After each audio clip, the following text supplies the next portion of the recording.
2 সপ্তাহের বন্যায় কুড়িগ্রামে প্রায় 100 কোটি টাকার ফসল নষ্ট হয়েছে। পানিতে ডুবে পচে গেছে আউশ ধান, কাউন, বাদাম, ভুট্টা, সবজি এবং আমনের বীজতলা। এতে লোকসানের সংখ্যায় দিন কাটাচ্ছে স্থানীয় কৃষকেরা। তবে কৃষি বিভাগ বলছে ক্ষতিগ্রস্তদের সহায়তায় প্রশাসন যথাযথ ব্যবস্থা নেবে। কুড়িগ্রাম থেকে আব্দুল কুদ্দুস চঞ্চলের প্রতিবেদন, জানাচ্ছেন সৈয়দ মাহমুদ।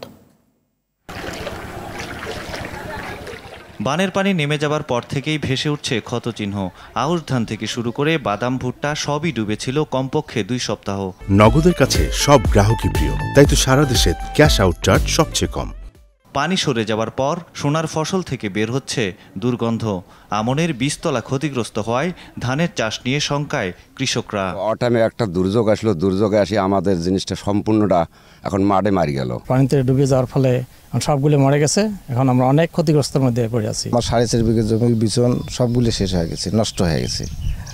আবার পাট ক্ষেত বনছি 3 বিঘে, এটা সম্পূর্ণ মরে যেতেছে পানির কারণে। এই যে পানির তলে পড়িয়েছে, এখন লাভ তো থাক দূরের কথা, আসলটা ধরি দামাদাম বাজিয়েছে। কৃষি বিভাগের তথ্য অনুযায়ী এবারের বন্যায় জেলায় 8,000 হেক্টর ফসল তলিয়ে যায়। এতে প্রায় 50,000 কৃষকের ক্ষতি, 105 কোটি টাকা।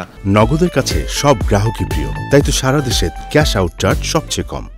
ক্ষতিগ্রস্ত কৃষকদের পাশে থাকার আশ্বাস দিলেন এই কর্মকর্তা। এবং পানি নেমে যাওয়ার পরেই কৃষকদের যে করণীয় সেটি আমাদের মাঠ পর্যায়ের কর্মকর্তারা কৃষকদের পাশে থেকে সেটি পরামর্শ দিচ্ছেন। বিশেষ করে যে আমাদের নাবি জাতের রোপা আমন যেগুলো আছে, আমরা এগুলোর বীজতলা তৈরি করে রোপা আমন যাতে আমাদের লক্ষ্যমাত্রা অর্জিত হয় সেই বিষয়ে আমরা সচেষ্ট আছি সকলে।